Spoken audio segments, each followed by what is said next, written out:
once again, I'm continuing because I want to. This is Minnie, by the way. Her name is Minnie. She's a Brussels Griffin, for those of you that are wondering. She's the best. I want to talk more about, well, Cinderella, what love looks like, and what it shouldn't look like.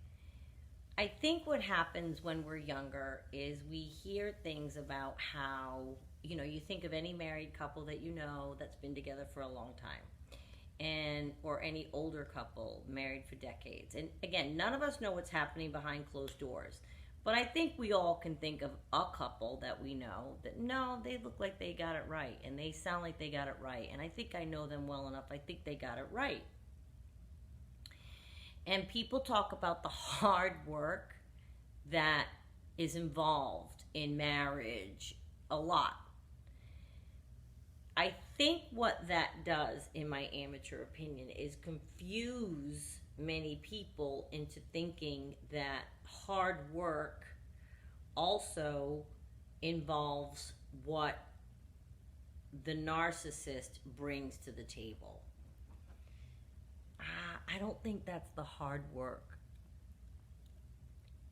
that healthy relationships are discussing. The hard work, I think, that people are discussing when they talk about a healthy functioning relationship is just your normal things. You have two people, right, from two different childhoods, two different upbringings, two different places on earth, converging.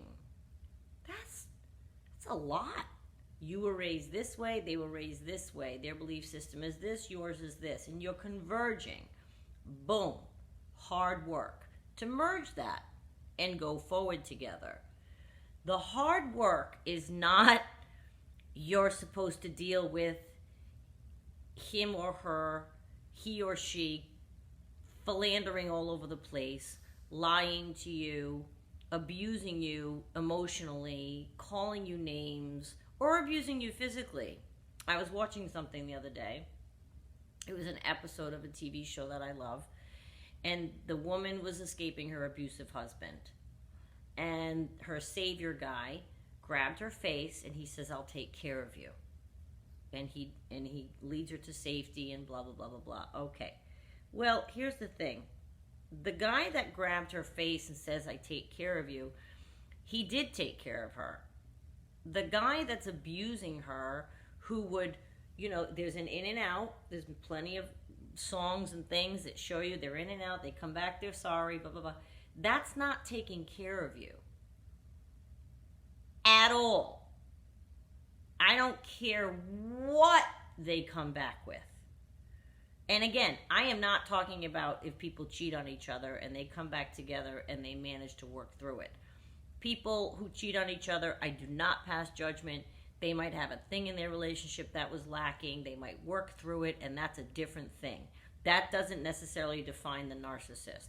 A narcissist-specific abusive behavior is calculated, manipulative, and it's not them taking care of you in any way, shape, or form. I don't care what you see, what sides of them you see in between. I don't care what sides of them you see in between.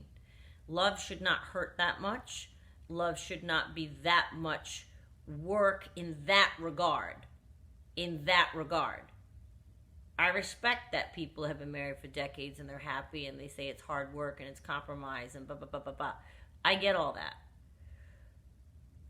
And we should all be willing to do that when you meet somebody. But it should be equal, right? Equal playing field, equal minds coming together and working through things that are important to both of you. And what's important to you should be important to them and vice versa.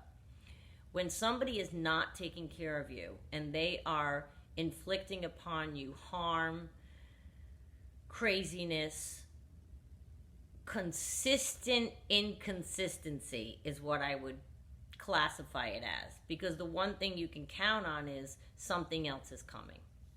Something else is coming. There's never going to be a long period of peace during which you can rest and go. Never going to happen. Never going to happen because you know more turmoil is coming. I can't take it. You know more turmoil is coming. And that is not someone who's taking care of you. That is not Cinderella. And I know Cinderella's a fairy tale. And I have people tell me, because I'm 53 years old, oh, God bless your heart, you still believe in that.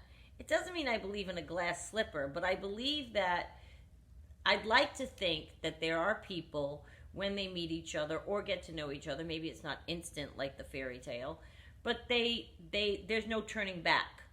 So once you meet, there's no turning back. You meet that person, and after you meet that person and spend time with that person and decide, there's nobody for whom your desire will be quenched. You fell in love. And that's what I mean by Cinderella. I believe that can happen. It can happen. So once that happens, those people are not denigrating you and manipulating you and going behind your back and talking about you behind your back and making you feel crazy and then calling you crazy and telling other people you're crazy and showing people you're psychotic. None of that is love.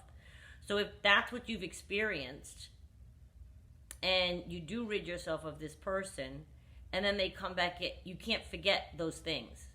We have a tendency to remember the good. Oh, but maybe they'll change. They had time off. What? No. In fact, research shows that I've looked up, it gets worse with each time they come back because they know they can push you now, right? It's a game. So, keep the faith, romance, keep the faith in love, but watch yourself with people that say they're going to take care of you and look at it. Are they taking care of you? I don't think so.